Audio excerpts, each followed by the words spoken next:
الذين اصطفى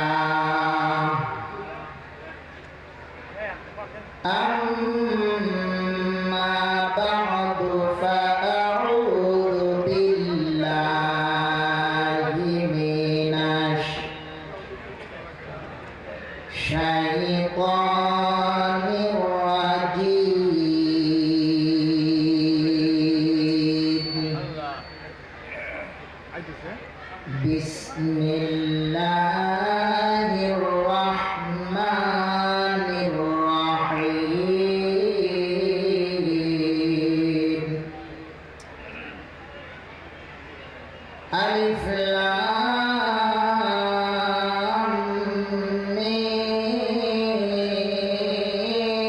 ميم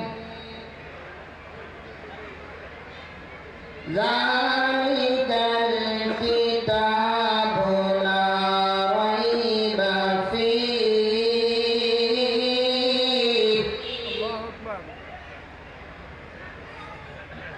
هدى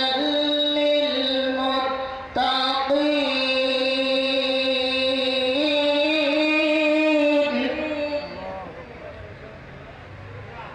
قال النبي صلى الله عليه وسلم خيركم من تعلم القرآن وعلمه أو كما قال عليه الصلاة والسلام اللهم صل على محمد وعلى آل محمد كما صليت على إبراهيم وعلى آل إبراهيم إنك حميد مجيد اللهم بارك على محمد وعلى آل محمد كما باركت على إبراهيم وعلى آل إبراهيم إنك حميد مجيد جزا الله أن محمدا صلى الله عليه وسلم ما هو أهله ياسين طه لقد سخدا तुमको पुकारा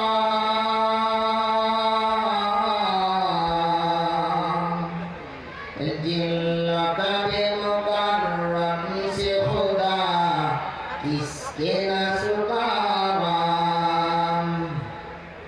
सरकार का सरकार है सरकार मदीना जो चाहता है अरमान लिए जो चाहता है अरमान लिए सूए मदीना है साके बहुत दिल में मगर राह बहुत दूर हर सही में नजर आए हैं अनवार मदीना हर सही में नजर आए हैं अनवार मदीना मेराज की सब सारी खुदा मेराज की सब सारी खुदा यूं को दिखाया अल्लाह ने बनाया तुम्हें सुल्तान मदीना अल्लाह ने बनाया तुम्हें सुल्तान मदीना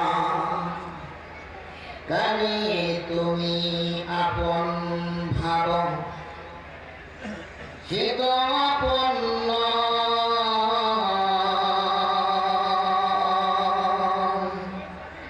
আপন তোমার মাঝে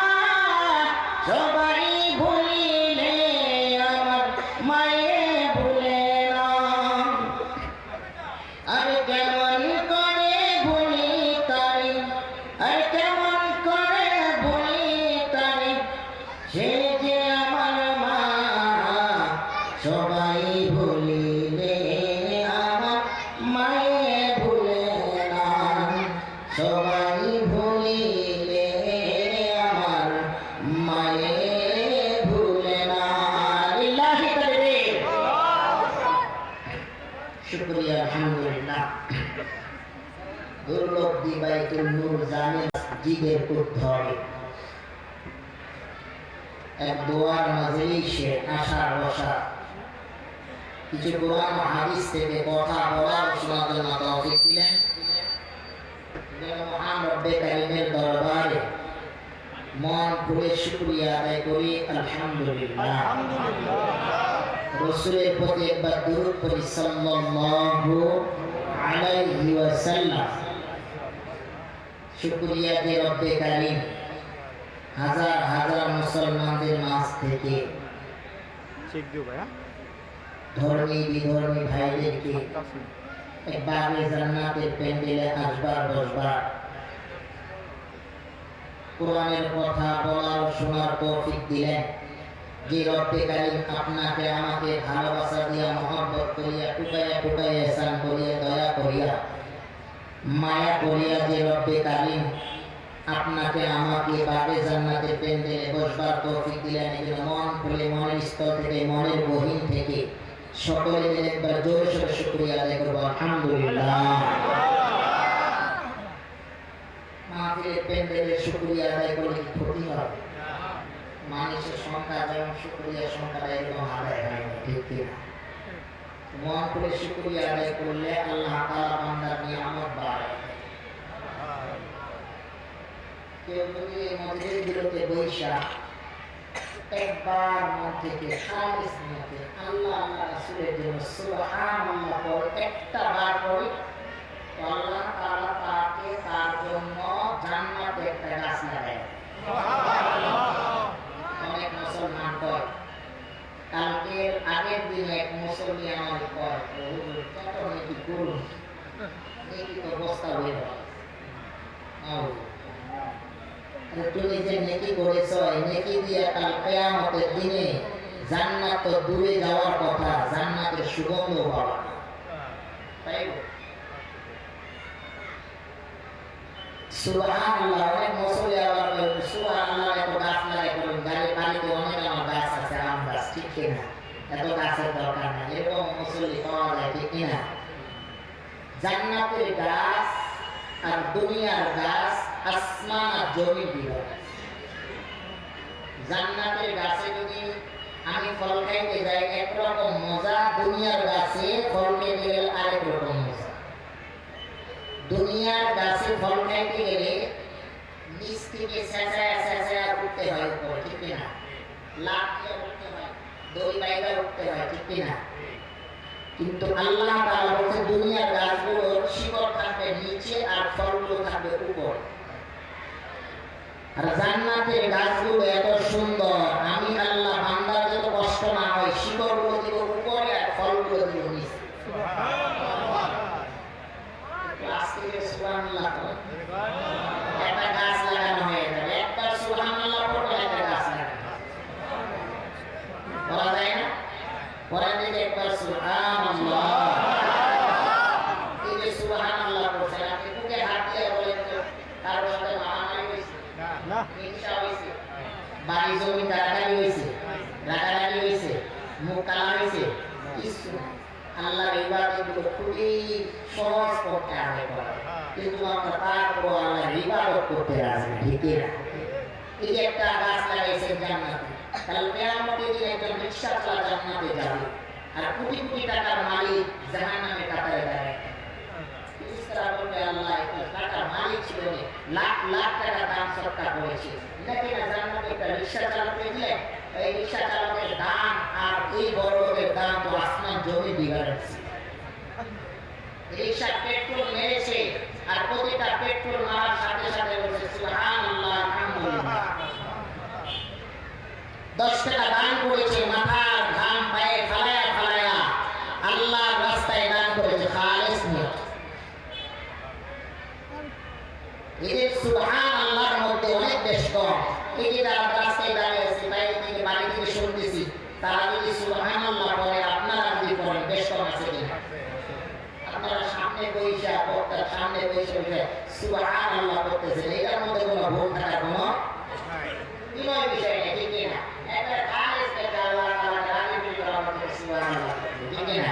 একবার সুবহানাল্লাহ পড়েন না, সুবহানাল্লাহ জানি নয় জোরে একটু কম, এলাকার মানুষের খাওয়া দাওয়া কম করছে, ঠিক না? একটু ভাগাভাগি করে দেয়, সুবহানাল্লাহ পড়তে আমার সুবিধা হবে। আচ্ছা, এখানে দুটা দল মানুষ হবে, একটা যারা বিয়ে করছে, এরা বৃদ্ধ হোক আর জোয়ান হোক, এরা একদল, নড়বেন না, মানে এরা একদল। আর যারা বিয়ে করেন নাই, যুবক, তারা একদল। প্রথমে যারা যুবক, এরা একটা stop, no sound, no volume.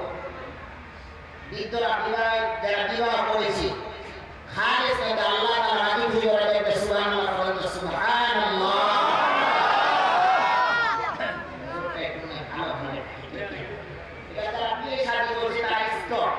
No sound, এটা যুবক ভাইরা একটা বলেন তো সুবহানাল্লাহ।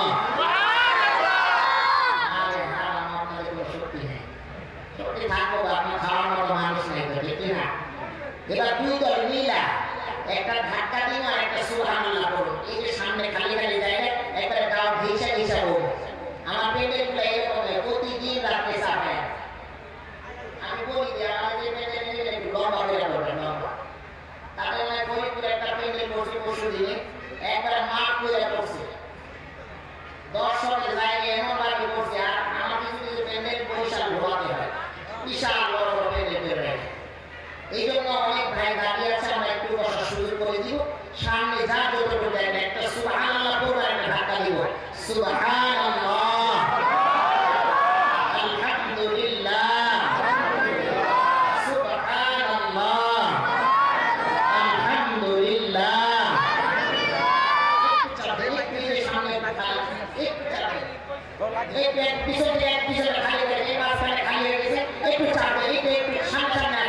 যত সামনে আসবে তত সওয়াব পাবে, যত নড়বে তত শান্তি পাবে। একটু সুবহানাল্লাহ, আলহামদুলিল্লাহ, সুবহানাল্লাহ। একটু চাপে আল্লাহ ডাকেন, আল্লাহ আল্লাহ আল্লাহ আল্লাহ আল্লাহ আল্লাহ আল্লাহ আল্লাহ আল্লাহ। যারা দাঁড়িয়ে আছেন একটু বসতে হবে, যারা রাস্তার বাইরে আছেন, আমরা একটু ভিতরে আছে, আপনাদের জন্য জায়গা করছি। আল্লাহ আল্লাহ আল্লাহ আল্লাহ আল্লাহ আল্লাহ আল্লাহ আল্লাহ আল্লাহ। লা ইলাহা ইল্লাল্লাহু মুহাম্মাদুর রাসূলুল্লাহ। শুকরিয়া, আল্লাহ তাআলার কাছে অনেক শুকরিয়া আদায় করি। আমার বৃহস্পতিবার শুক্রবারের তারিখগুলো গত বছরই ঘটি। এই বৃহস্পতিবার তারিখে একটু নড়ে নড়ে সামনে পিছনে গেছে। আর আপনাদের ইমাম সাহেব তরিকুল ইসলাম ভাই ফোন দিয়েছিলেন, ভাই একটা তারিখ খালি হয়েছে, নিতে পারবে। আজকে শুকরিয়া, আপনাদের কাছে দোয়ার ভিখারি। আর আমাদের প্রধান মেহমান হযরতের নাম না বলে আমি ছোট মানুষ, বিয়ারবি হবে, হযরতের কাছে আমি দোয়া চাই। আমার পরে হযরত আসবে, আপনাদেরকে মুগ্ধ বয়ান শোনাবে।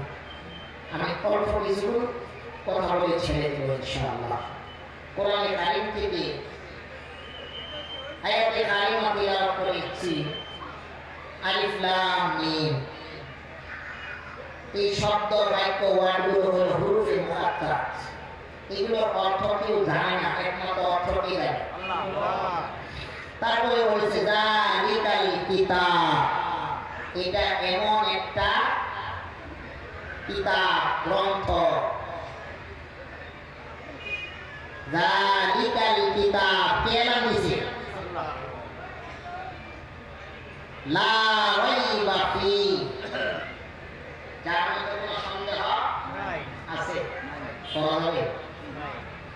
এরকম যারা এই কিতাবের উপরে, গ্রন্থের উপরে, এই কোরআনের উপরে যারা সন্দেহ করেছে, আল্লাহ পাক তাদেরকে দুনিয়াও ক্ষতিগ্রস্ত করেছে, আখিরাতেও করেছে। বিশেষ করে যারা আঙ্গুল দেখাইছে, হাত তালি দিয়েছে আল্লাহ কোরআনকে দেখবার জন্য, আল্লাহর কোরআনকে অপমান করার জন্য, কোরআন ওয়ালাদেরকে আজকে বাংলার জমিনে তাদের হাত তালি আঙ্গুল ইশারা ইঙ্গিত কিছুই নেই। সহজ পন্থায় বোঝানো হবে বাংলাদেশের মুসলমানদেরকে এক টাইমে এক সময়ে এক কালে এক যুগে মুসলমানদের চোখের পানি ফেলানোর জায়গাগুলো পর্যন্ত বন্ধ করে দেওয়া হয়েছিল। ঠিক কিনা? দেখেন আপনারা যে মসজিদের ভিতরে আজকে বয়ান করতেছি আমরা মসজিদের জন্য, এই মসজিদগুলোতে গেটগুলোর ভিতরে একটালে তালা ঝুলছে। ঠিক কিনা? স্লোগান কি ছিল? মসজিদে যায় মানুষ রাজনীতি বিভ্রান্তি আলাপ আলোচনা করবে। আরে মুসলমান বুঝে দেখেন, হাজারো মুসল্লি যে মসজিদে আসে, আমি মনে করি কোন মসজিদের মুসল্লি কোনদিন বাড়ির রাজনীতি বাড়ির বৃষ্টি কৃষিকাজ নিয়ে ব্যবসা বাণিজ্য নিয়ে কখনো আলাপ আলোচনা করবে না। মসজিদে আসে মুসলমানদের এতটুকুই ফিকির থাকে আমরা রব্বে কারিমকে সিজদা করার জন্য। এখানে আয়েশা মানুষের চোখের পানি ফালায়া ফালায়া দোয়া করত। তখনকার জামানায় উজিহাত দিয়েছিল, আর আল্লাহ পাক ঈমানি পরীক্ষা করেছে, আমাদেরকে করুণা দিয়ে একটা ঈমানি পরীক্ষা করেছে। আর এইখানকার সুযোগ নিয়ে বলেছিল এখানে অসুখে বিনাশ হয়ে যাবে, আর এই সুযোগে মসজিদগুলোতে তালা ঝুলিয়ে দিয়েছিল। মুসল্লি ভাইরা বলেন, তখন যখন মানুষের বিপদ আসে বা অসুস্থ হয়ে যায়, তখন যাই আমাদের বৈশাখী তারা দুনিয়া ভাবে নাকি রব্বে কারিমের কাছে সুস্থতার দোয়া করে। সেদিন মুসল্লিদেরকে এক বাংলার জমিনের মুসলমান বর্ণালী একদল ইহুদির বাচ্চারা তখন দিয়ে রাতে ফিকির করেছে মুসলমানদেরকে টিপস বুঝাইছে। সেদিন বুঝতে পারে মুসলমানদের টিপস কি জিনিসটা ছিল। আপনারা মনে হয় টিপস কি জিনিসটা বুঝতেছেন না। এই টিপস বুঝাবার জন্য আপনাদেরকে ছোট্ট একটা উদাহরণ দেই। এখানকার মুসল্লিরা টিপস বুঝতেছেন না, কিন্তু এখানকার মুসল্লি মুসলমান ভাইরা তারা তারা ট্রাফিক পুলিশ চিনেন। একটু হাতগুলো উঁচু করুন, দেখান একটু যারা যারা চিনেন, যারা চিনেন না তারা হাত উঁচু করুন। চিনেন তো ইনশা ট্রাফিক পুলিশের কাজ কি? জমি দখল করা, চার রাস্তার মোড়ে গাড়ি জ্যাম সারানো তার দায়িত্ব, রাস্তা ক্লিয়ার করা তার দায়িত্ব। এক ট্রাফিক পুলিশ তার ডিউটি থেকে ছুটি পাইছে মাত্র খানার টাইম পর্যন্ত। বাড়িতে গেছে, দিদিকে বলতেছে, বউকে বলতেছে তাড়াতাড়ি খানা দাও। সেই ট্রাফিক পুলিশ ধর্মীয় হোক আর বেধর্মী হোক, তার ডিউটি তাকে পালন করতে হবে। ঠিক কিনা? বউয়ের কাছে যায় বলতেছে, দ্রুত তাড়াতাড়ি খানা দাও, আমাকে ডিউটিতে যাইতে হবে। বউ বলতেছে, আমি জুলুম করে তোমার খানা দিতে পারবো না। বলতেছে, কথাবার্তা ঠিক করে বল, তাড়াতাড়ি খানা দাও। বলতেছে, কেন এত জুলুম কেন? আমার টাইম কম। বলতেছে, তোমার জুলুম তোমার কাছে রাখো, আমি যতক্ষণ পর্যন্ত আমার কাজ না শেষ হয় ততক্ষণ পর্যন্ত তোমার আমি খানা দিতে পারবো না। বলতেছে, স্বামীও রাগি বলতেছে, এই কথাবার্তা ঠিক করো। তাই কেন? আমার চিনো? চিনি তো। আমি কে? আমি কি সাধারণ ট্রাফিক পুলিশ? তো আমার ক্ষমতা জানো কি? আমার ক্ষমতার কারণে, বাসের সিটির কারণে, হাতের আঙুলের ইশারায় ক্ষমতাবান ম্যাজিস্ট্রেট জজের গাড়ি পর্যন্ত দাঁড়ায় থাকে। ওই দূর তোমার চার রাস্তার মোড়ে চাপা, চার রাস্তায় এটা আমার ঘরে আনি। ট্রাফিক পুলিশে করছে ভেজাল। বউরে কয়, তুমি কি আমার ক্ষমতা দেখবা? কয়, দেখুন। কাপড় পর, শ্বাসফুস কর, চল। বউ পর কাপড় করে ট্রাফিক পুলিশ চার রাস্তার মোড়ে নিয়ে গেছে বউরে ক্ষমতা দেখানো। যাই দেখতেছে, মাশাআল্লাহ, আল্লাহর কি কাম, পুরা চার রাস্তায় খালি। কারে ক্ষমতা দেখাই?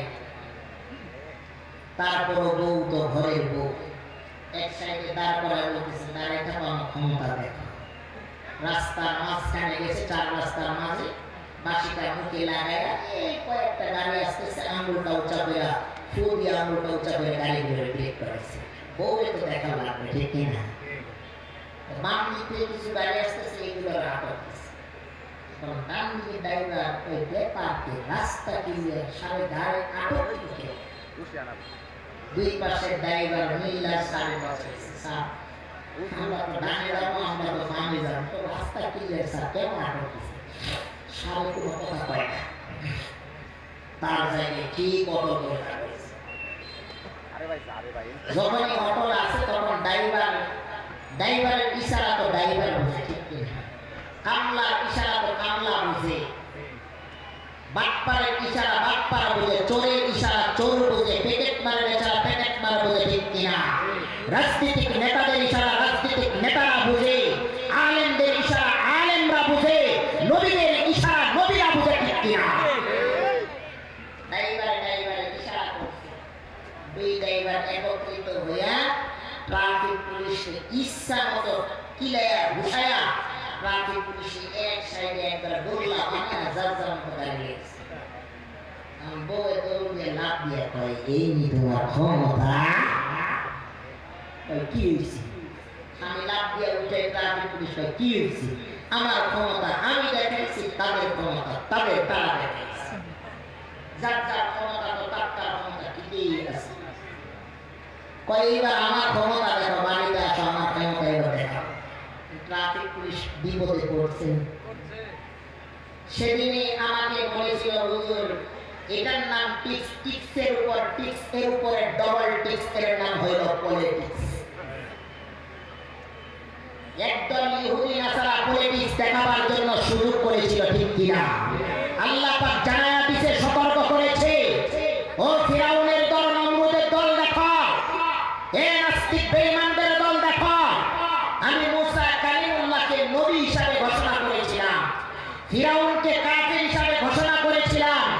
সেই কাফেরকে শুধরাবার জন্য, ভালো হওয়ার জন্য আমি আল্লাহ তাআলার পক্ষ থেকে একটা সৌরভ দিয়েছিলাম, একটা পথ দিয়েছিলাম, একটা রাস্তা দিয়েছিলাম।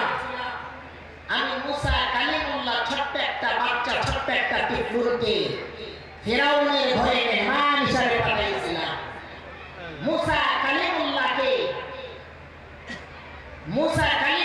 ছোট্ট একটা টিকলুন শিশু বাচ্চাকে ফিরাউনের ঘরে পাঠাইছি। ফিরাউনের ঘরে আসিয়ার পাক ফিরাউনও খাইছে, মুসা কালিমুল্লাহও খাইছে, আসিয়াও খাইছে, ফিরাউনের বিবিও খাইছে।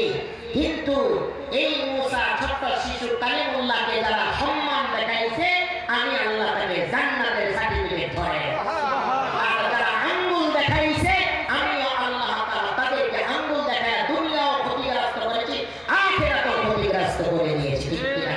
আল্লাহ বলেছে, এরকম এক জাত, এক রকমের মানুষ আসবে, এক রাহাবার আসবে, এক টুপিওয়ালা আসবে, দিনে রাতে তোমাদেরকে জালিমদেরকে বুঝাবে, বেদরীদেরকে বুঝাবে, কোরআন বিরোধীদেরকে বুঝাবে, মসজিদ বিমুখদেরকে বুঝাবে, মসজিদ শত্রুদেরকে বুঝাবে। আর তোমরা যদি মানো তো আমি আসিয়ার মতো জান্নাতের সার্টিফিকেট ধরাই দেব, আর যদি না মানো তাহলে ফিরাউন নমরুদের মতো আমি আল্লাহ তোদেরকে ঘোষণা করে দেব, তোমরা দুনিয়াও ধ্বংস, আখিরাতেও ধ্বংস। আল্লাহ দেখায়া দিছে, হে জাতি মুসলমান, ওই শেষ নবীর উম্মতদেরকে জানায়া দিছে, এক নাস্তিক বেদাতীরা, এক নাস্তিক কাফেররা এরকম মসজিদগুলোতে যায়া দেয়া তারা শুনাইছে, মসজিদগুলোতে যায়া দেয়া বন্ধ করেছে, ইমামকে বাইর করে দিছে, মসজিদের আযানের দড়ি বন্ধ করে দিছে, ঠিক কিনা? আজকে মসজিদ আছে, ইমাম আছে, খতিব আছে, মুয়াজ্জিন আছে, মসজিদ আছে, ওই বিদ্রোহী দলগুলো আজকে বাংলার জমিনে আনাচে খানাচে কোথাও পাওয়া যায় না, ঠিক কিনা?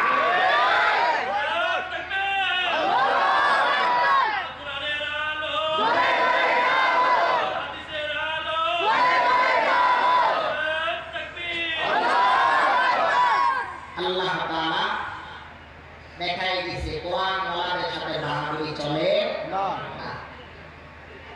কোরআনের আঙ্গুল দেখাবা, আঙ্গুল ভাঙ্গা দিব, আওয়াজ উঁচু করবা, আওয়াজ বন্ধ করে দিব, ক্ষমতা দেখাবা, ক্ষমতার চেয়ার বই ছিড়াইয়া নিব। এরকম আল্লাহ দেখাইয়া দিছে। দেখতেছেন যতদিন যাইতেছে একটা এখন যুগ জামানার ভিতরে চলে গেছে, কিন্তু তারপর ইবলিসের মতো পলিটিক্স চেঞ্জ করতেছে, ঠিক কিনা? একের পরে এক মুসলমানদের উপরে নির্যাতন চলতেছে, ঠিক কিনা? মুসলমানদের অস্ত্রবাজি লাগে না, মুসলমানদের গোলাগুলি লাগবে না, মুসলমানদের হুঙ্কার লাগবে না, মুসলমানদের যুদ্ধ লাগবে না। মুসলমানরা খালেস হতে রব্বে কারিমের কাছে নারে তাকবীর বলে এক আওয়াজ তুলবে, বাংলার জমিনে কোনো নাস্তিক থাকতে পারবে না, ঠিক কিনা?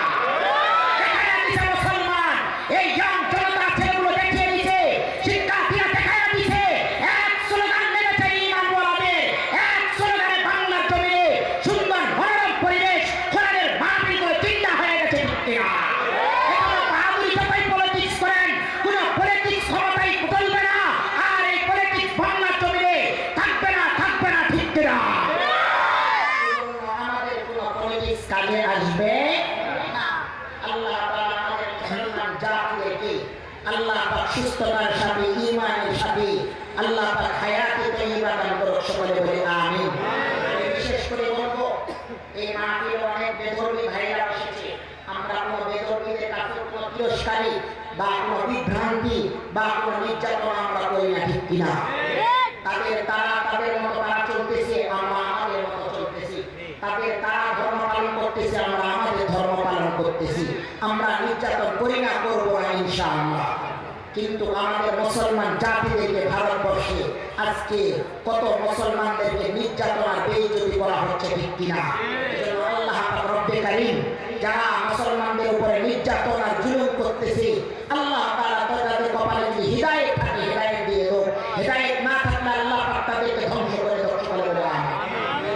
মুসলমান ভাই বোনদের অনেক কষ্ট হইতেছে, আল্লাহ পাক রব্বে কারীম এরকম আসবে, কত আসবে, কত থাকবে, কিন্তু সত্যের দল একদিন থাকবে, ঠিক কিনা? একটা উদাহরণ দিই তাহলে বুঝতে পারবেন।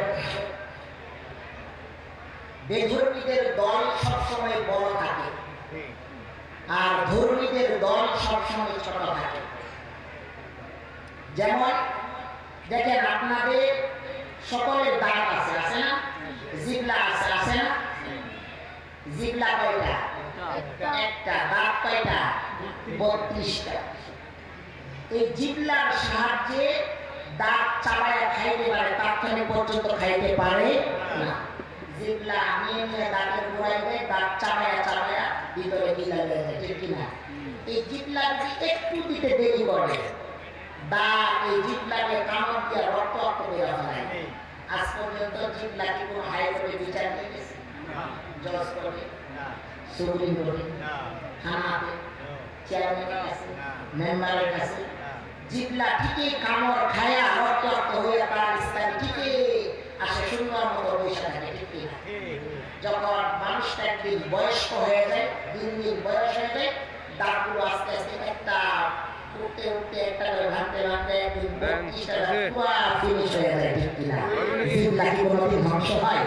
আল্লাহ বলছে, মুমিন সত্যের উপরে থাকবা, সত্যের জয় চিরকাল। আমার জিহ্বা যেমন সত্যের উপরে আছে, আমি বান্দা মৃত্যু আগ পর্যন্ত আমার জিহ্বাকে অটল রেখেছি বান্দা, এরকম সত্যের উপরে থাকবা। কাফের মুশরিকদের যত হানা আসুক, তুমি খাঁটি ঈমানের উপরে থাকবা, আমি আল্লাহ তাআলা তোমাকে জয়ের ঘোষণা মানা পড়াই দেব। আমরা ওই 32টা দাঁতের দিকে না তাকায়া, এক জিহ্বার দিকে তাকায়া কোরআনের উপরে আমাদেরকে অটল থাকার জন্য তৌফিক এনায়েত করুন, সকলে